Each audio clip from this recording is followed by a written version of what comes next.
السميع العليم من الشيطان الرجيم. بسم الله الرحمن الرحيم.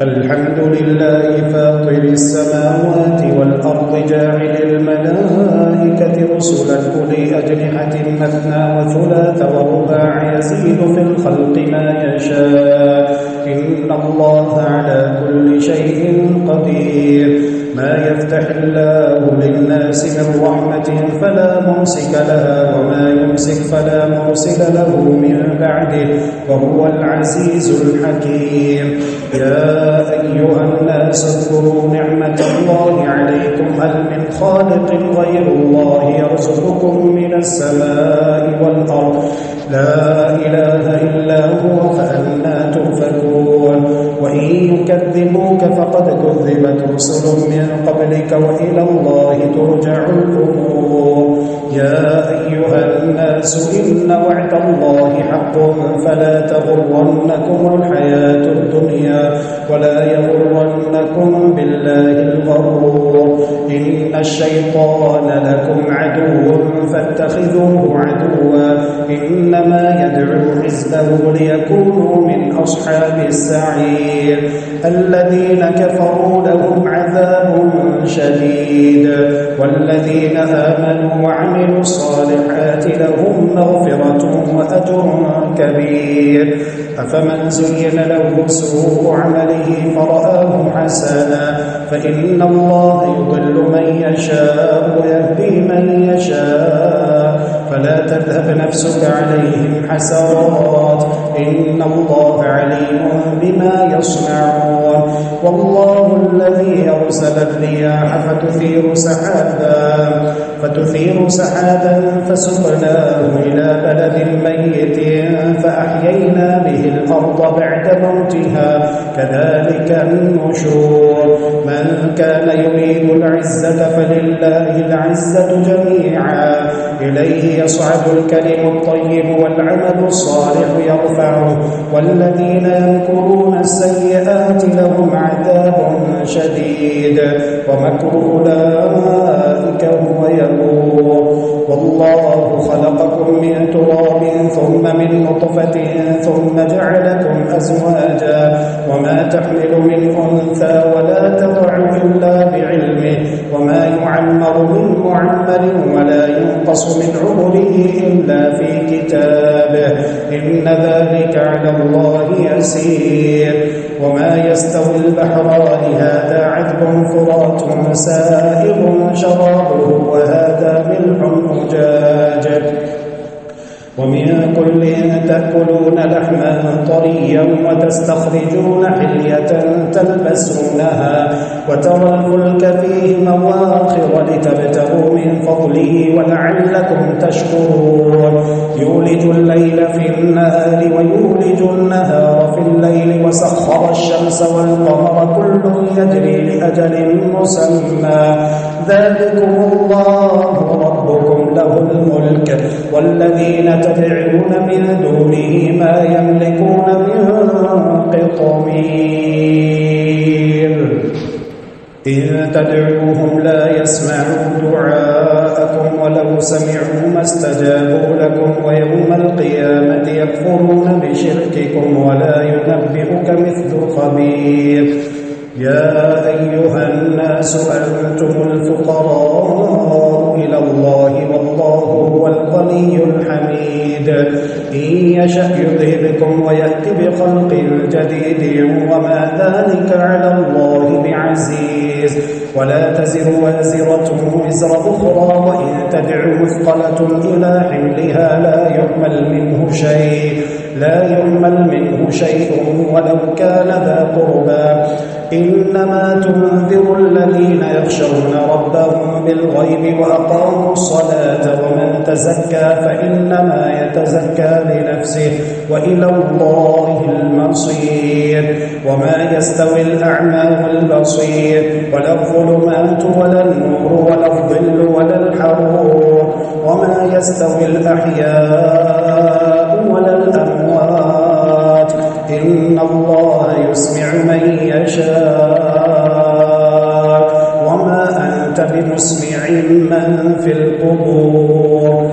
أنت إلا نذير إنا أرسلناك بالحق بشيرا ونذيرا وإن من أمة إلا خلا فيها نذير وإن يكذبوك فقد كذب الذين من قبلهم جاءتهم رسلهم بالبينات وبالزبر وبالكتاب المنير ثم أخذت الذين كفروا فكيف كان نكير ألم تر أن الله أنزل من السماء ماء فأخرجنا به ثمرات مختلفا ألوانها ومن الجبال جدد بيض وحمر مختلف ألوانها وغرابيب سود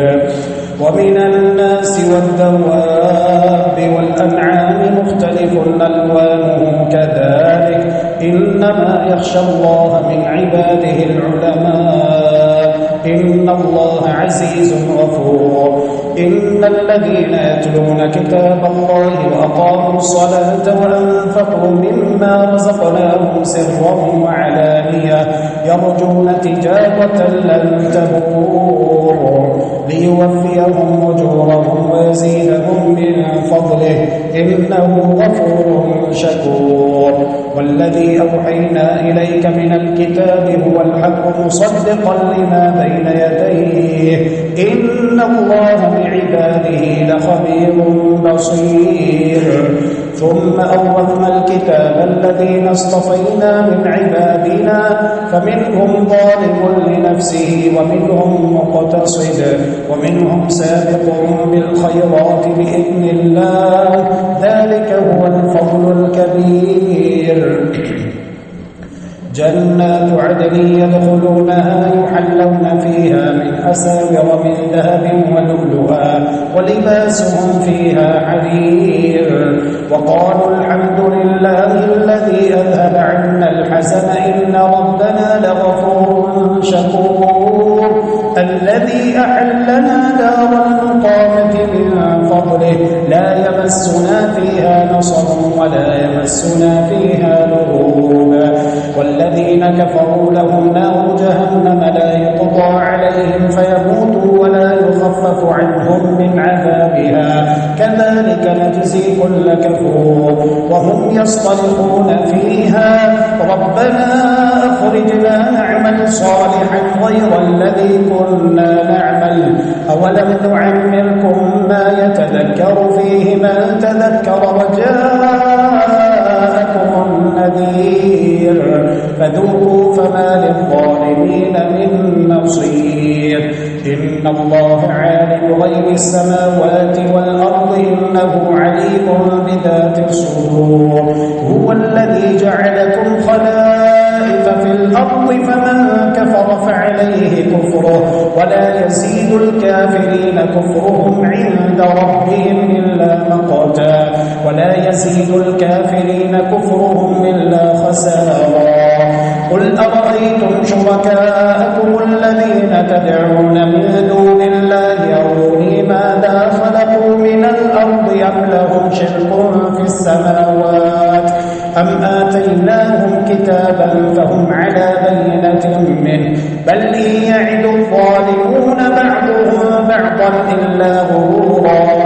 إن الله يمسك السماوات والأرض أن تزولا ولئن زالتا إن أمسكهما من أحد من بعده إنه كان حليما غفورا وأقسموا بالله جهد أيمانهم لئن جاءهم نذير ليكونن أهدى من إحدى الأمم فلما جاءهم نذير ما زادهم إلا نفورا استكبارا في الأرض ومكر السيء ولا يحيق المكر السيء إلا بأهله فهل ينظرون إلا سنة الأولين فلن تجد لسنة الله تبديلا ولن تجد لسنة الله تحويلا أولم يسيروا في الأرض فينظروا كيف كان عاقبة الذين من قبلهم وكانوا أشد منهم قوة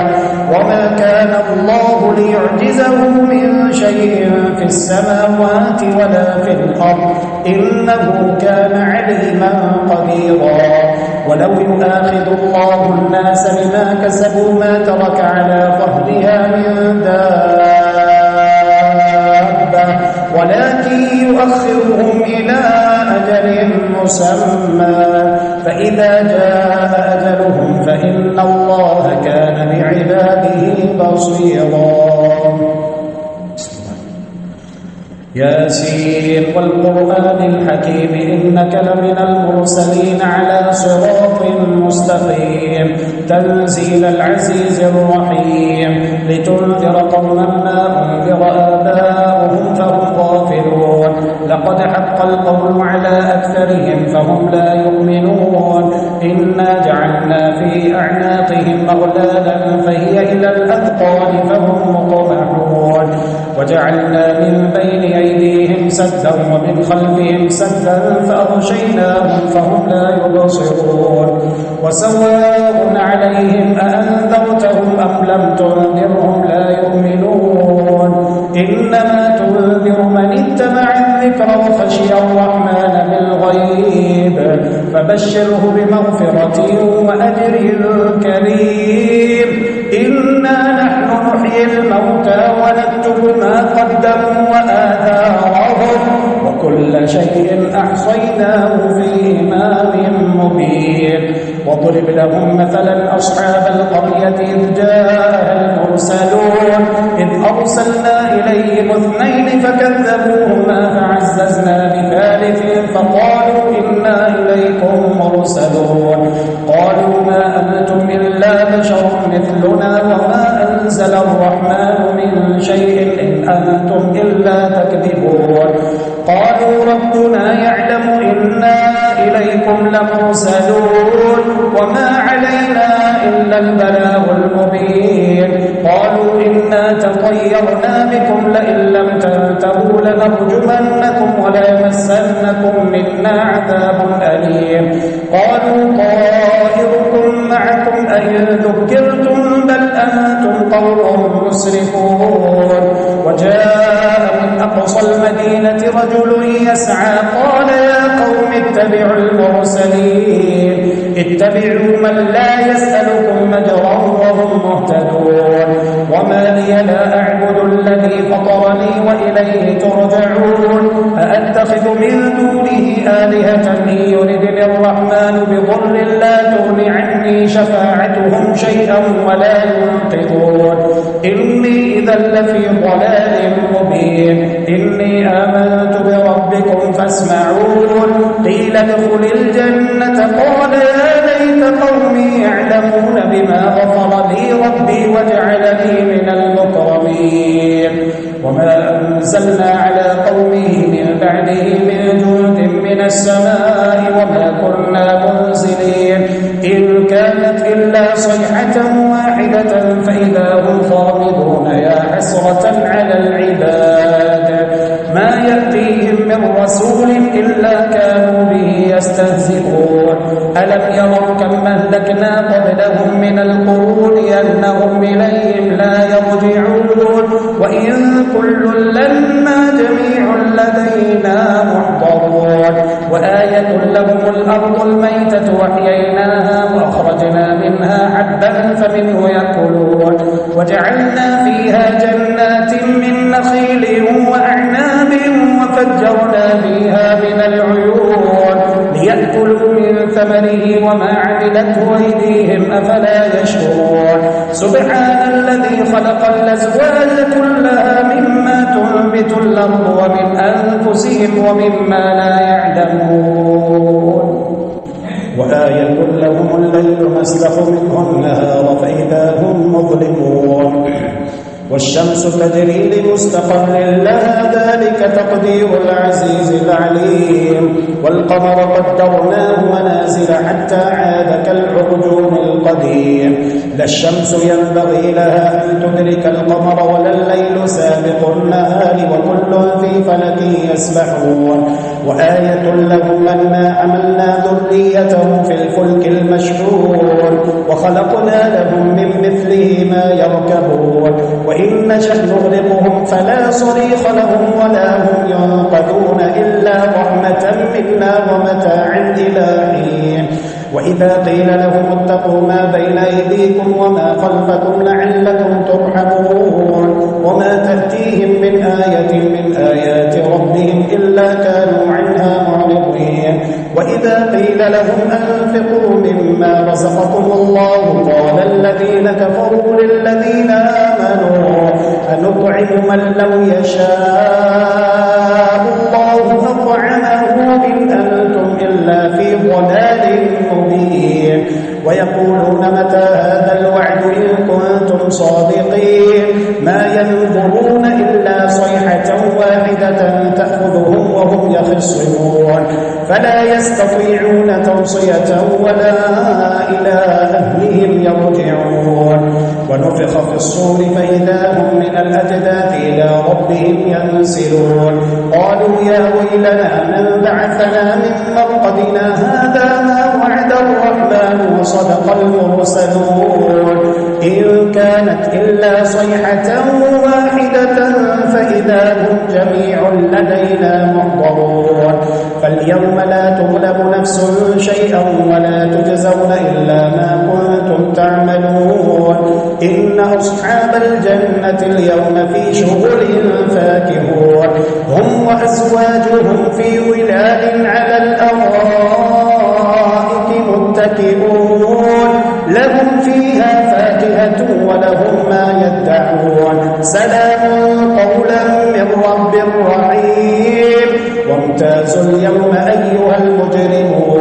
ألم أعهد إليكم يا بني آدم ألا تعبدوا الشيطان إنه لكم عدو مبين وأن اعبدوني هذا صراط مستقيم ولقد أضل منكم جبلا كثيرا أفلم تكونوا تعقلون هذه جهنم التي كنتم توعدون اصلوها اليوم بما كنتم تكفرون اليوم نختم على أفواههم وتكلمنا أيديهم وتشهد أرجلهم بما كانوا يكسبون ولو نشاء لطمسنا على أعينهم فاستبقوا الصراط فأنى يبصرون ولو نشاء لمسخناهم على مكانتهم فما استطاعوا مضيا ولا يرجعون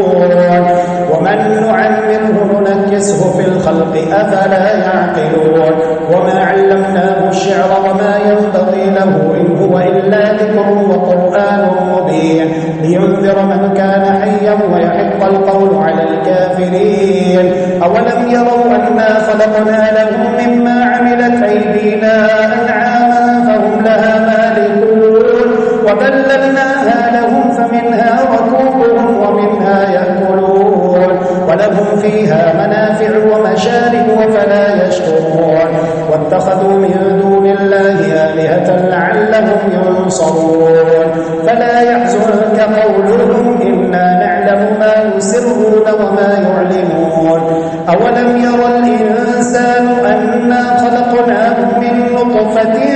فإذا هو خصيم مبين وضرب لنا مثلا ونسي خلقه قال من يحيي العظام وهي رميم قل يحييها الذي أنشأها أول مرة وهو بكل خلق عليم الذي جعل لكم من الشجر الأخضر نارا فإذا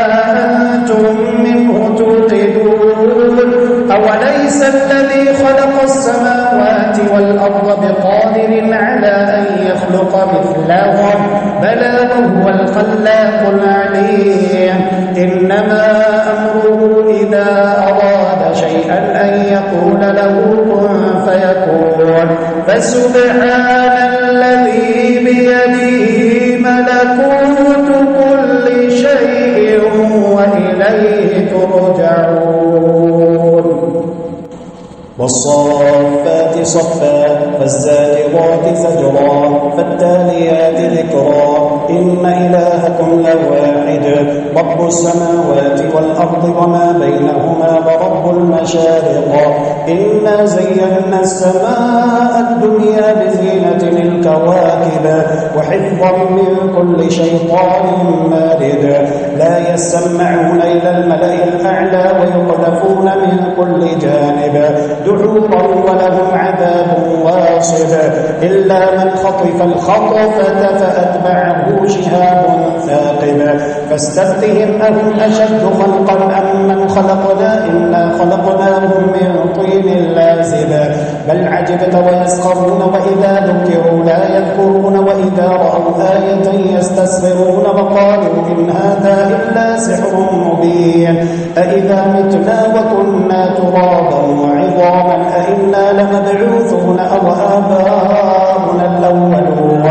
قل نعم وأنتم داخرون فإنما هي زجرة واحدة فإذا هم ينظرون وقالوا يا ويلنا هذا يوم الدين هذا يوم الفصل الذي كنتم به تكذبون واحشروا الذين ظلموا وأزواجهم وما كانوا يعبدون من دون الله فاهدوهم إلى صراط الجحيم وقفوهم إنهم مسؤولون ما لكم لا تناصرون بل هم اليوم مستسلمون وأقبل بعضهم على بعض يتساءلون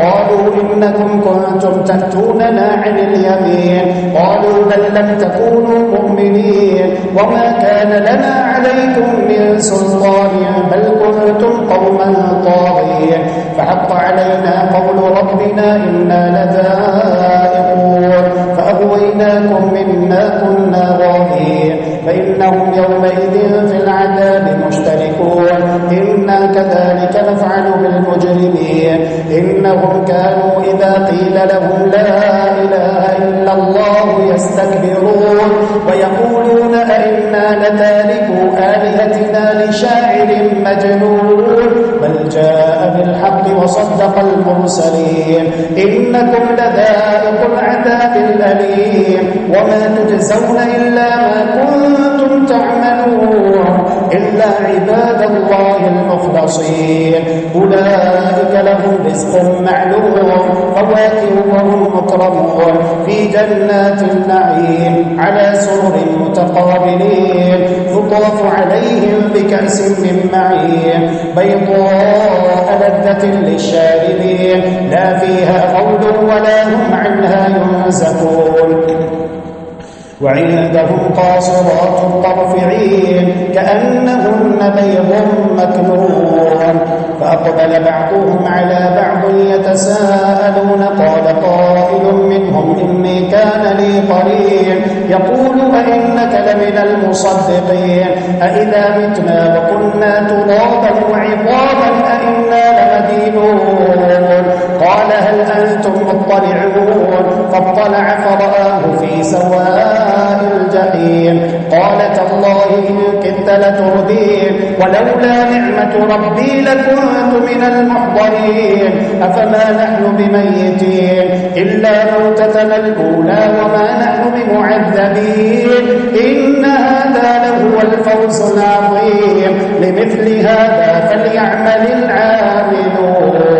أذلك خير نزلا أم شجرة الزقوم إنا جعلناها فتنة للظالمين إنها شجرة تخرج في أصل الجحيم طلعها كأنه رؤوس الشياطين فإنهم لآكلون منها فمالئون منها البطون ثم إن لهم عليها لشوبا من حميم ثم إن مرجعهم لإلى الجحيم إنهم ألفوا آباءهم ضالين فهم على آثارهم يهرعون ولقد ضل قبلهم أكثر الأولين ولقد أرسلنا فيهم منذرين فانظر كيف كان عاقبة المنذرين إلا عباد الله المخلصين ولقد نادانا نوح فلنعم المجيبون ونجيناه وأهله من الكرب العظيم وجعلنا ذريته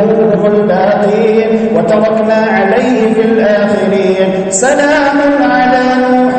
في العالمين إنا كذلك نجزي المحسنين إنه من عبادنا المؤمنين ثم أغرقنا الآخرين وإن من شيعته لإبراهيم إذ جاء ربه بقلب سليم إذ قال لأبيه وقومه ماذا تعبدون أئفكا آلهة دون الله تريدون فما ظنكم برب العالمين فنظر نظرة في النجوم فقال إني سقيم فتولوا عنه مدبرين فضاغ إلى آلهتهم فقال ألا تأكلون ما لكم لا تنطقون فراغ عليهم ضربا باليمين فأقبلوا إليه يزفون قال أتعبدون ما تنحتون والله خلقكم وما تعملون قالوا ابنوا له بنيانا فألقوه في الجحيم فأرادوا به كيدا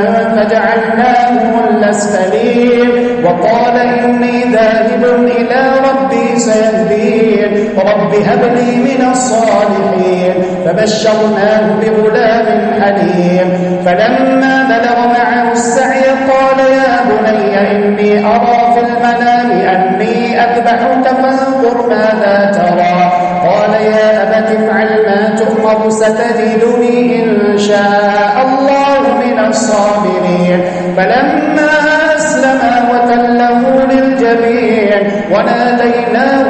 يا إبراهيم قد صدقت الرؤيا إنا كذلك نجزي المحسنين إن هذا لهو البلاء المبين وفديناه بذبح عظيم وتركنا عليه في الآخرين سلام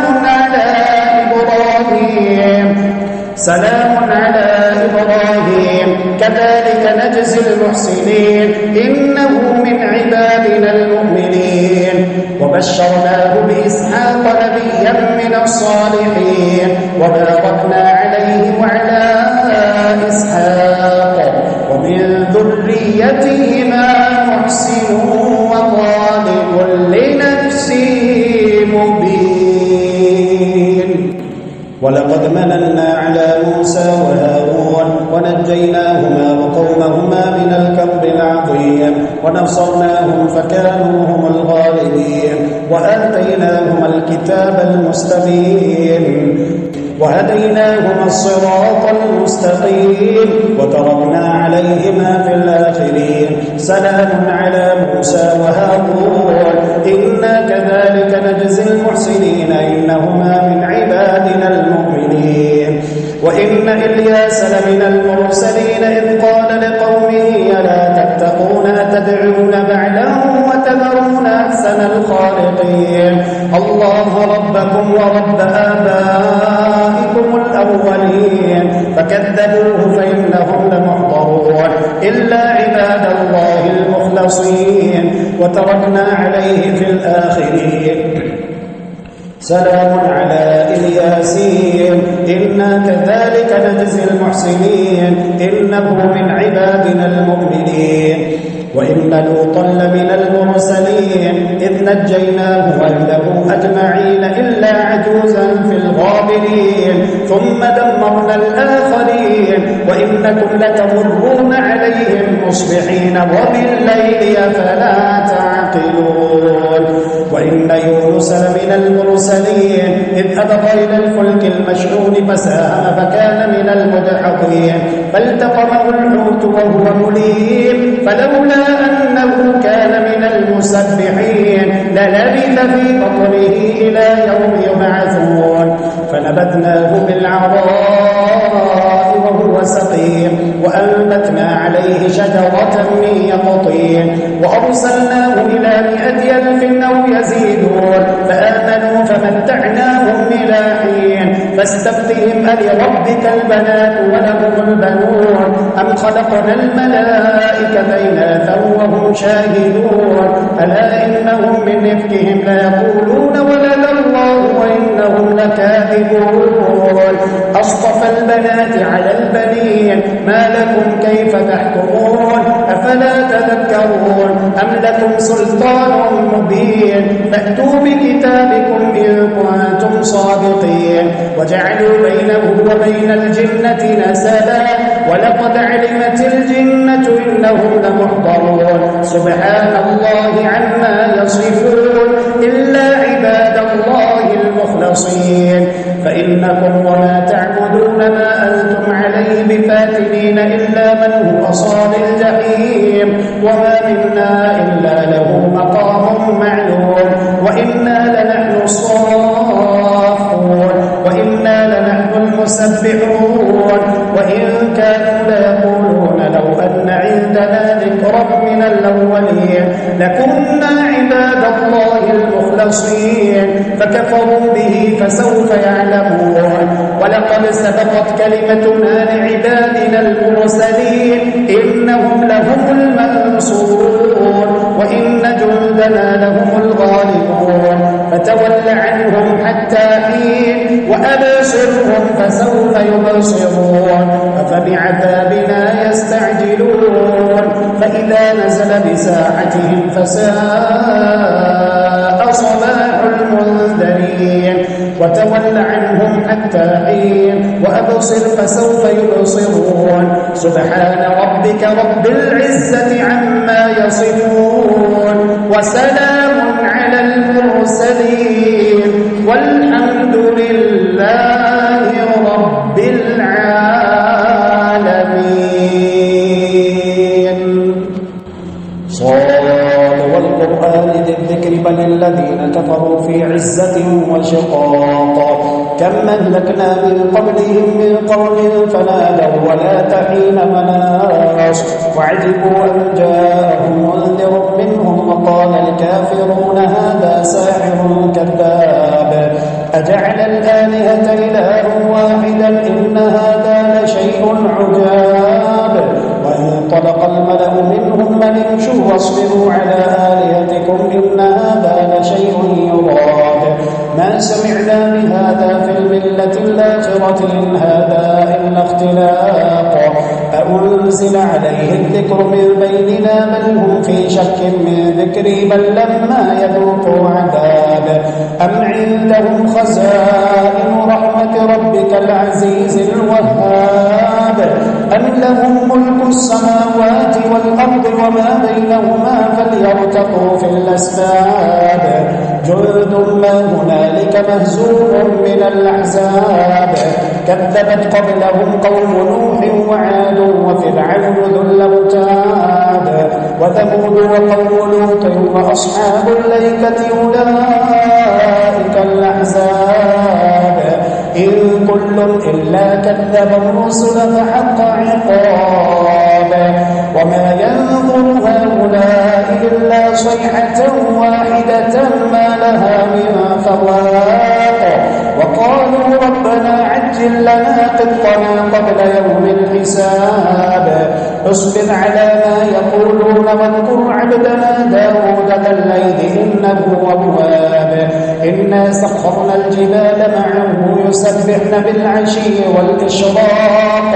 والطير محشورة كل له أواب وشددنا ملكه وآتيناه الحكمة وفصل الخطاب وهل أتاك نبأ الخصم إذ تسوروا المحراب إذ دخلوا على داود ففزع منهم قالوا لا تخف خصمان بغى بعضنا على بعض فاحكم بيننا بالحق ولا تشفق واهدنا إلى سواء الصراط إن هذا أخي له 99 نعجة ولي نعجة واحدة فقال أكفلنيها وعزني في الخطاب قال لقد ظلمك بسؤال نعجتك إلى نعاجه وإن كثيرا من الخلطاء لا بغي بعضهم على بعض إلا الذين آمنوا وعملوا الصالحات وقليل ما هم وظن داود أنما فتناه فاستغفر ربه وخر راكعا وأناب فغفرنا له ذلك وإن له عندنا لزلفى وحسن مآب يا داود إنا جعلناك خليفة في الأرض فاحكم بين الناس بالحق ولا تتبع الهوى فيضلك عن سبيل الله إن الذين يضلون عن سبيل الله لهم عذاب شديد بما نسوا يوم الحساب وما خلقنا السماء والأرض وما بينهما باطلا ذلك ظن الذين كفروا فويل للذين كفروا من النار أم نجعل الذين آمنوا وعملوا الصالحات كالمفسدين في الأرض أم نجعل المتقين كالفجار كتاب أنزلناه إليك مبارك ليدبروا آياته وليتذكر أولو الألباب ووهبنا لداود سليمان نعم العبد إنه أواب إذ عرض عليه بالعشي الصافنات الجياد فقال إني أحببت حب الخير عن ذكر ربي حتى توارت بالحجاب ردوها علي فطفق مسحا بالسوق والأعناق ولقد فتنا سليمان وألقينا على كرسيه جسدا ثم أناب قال رب اغفر لي وهب لي ملكا لا ينبغي لأحد من بعدي إنك أنت الوهاب فسخرنا له الريح تجري بأمره رخاء حيث أصاب والشياطين كل بناء وغواص وآخرين مقرنين في الأصفاد هذا عطاؤنا فامنن أو أمسك بغير حساب وإن له عندنا لزلفى وحسن مآب واذكر عبدنا أيوب إذ نادى ربه أني مسني الشيطان بنصب وعذاب اركض برجلك هذا مغتسل بارد وشراب ووهبنا له أهله ومثلهم معهم رحمة منا وذكرى لأولي الألباب وخذ بيدك ضغثا فاضرب به ولا تحنث إنا وجدناه صابرا نعم العبد إنه أواب واذكر عبادنا إبراهيم وإسحاق ويعقوب أولي الأيدي والأبصار إنا أخلصناهم بخالصة ذكر الدار وإنهم عندنا لمن المصطفين الأخيار واذكر إسماعيل واليسع وذا الكفل وكل من الأخيار هذا ذكر وإن للمتقين لحسن مآب جنات عدن مفتحة لهم الأبواب متكئين فيها يدعون فيها بفاكهة كثيرة وشراب وعندهم قاصرات الطرف أتراب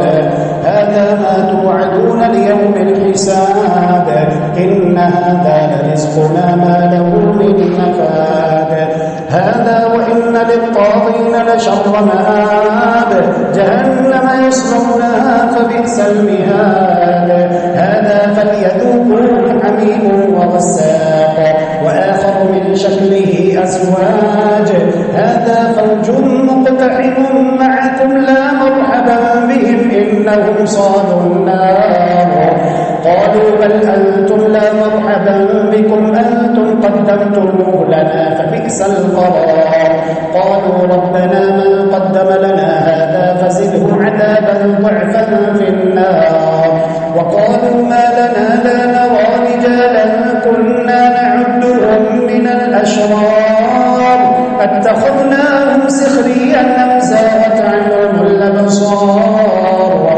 إن ذلك لحق تخاصم أهل النار قل إنما أنا منذر وما من إله إلا الله الواحد القهار رب السماوات والأرض وما بينهما العزيز الغفار قل هو نبأ عظيم أنتم عنه معرضون ما كان لي من علم بالملأ الأعلى إذ يختصمون إن يوحى إلي إلا إلا أنما أنا نذير مبين إذ قال ربك للملائكة إني خالق بشرا من طين فإذا سويته ونفخت فيه من روحي فقعوا له ساجدين فسجد الملائكة كلهم أجمعون إلا إبليس استكبر وكان من الكافرين قال يا إبليس ما منعك أن تسجد لما خلقت بيدي أستكبرت أم كنت من العالين قال أنا خير منه خلقتني من نار وخلقته من طين قال فاخرج منها فإنك رجيم وإن عليك لعنتي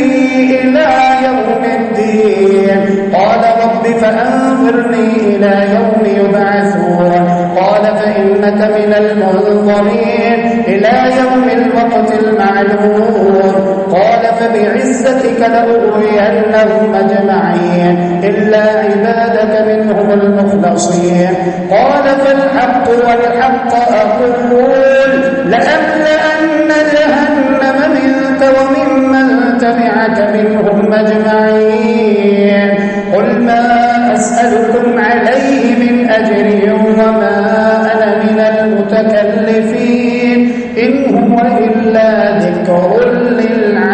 للعالمين ولتعلمن نبأه بعد حين تنزيل الكتاب من الله العزيز الحكيم إنا أنزلنا إليك الكتاب بالحق فاعبد الله مخلصا له الدين ألا لله الدين الخالص والذين اتخذوا من دونه أولياء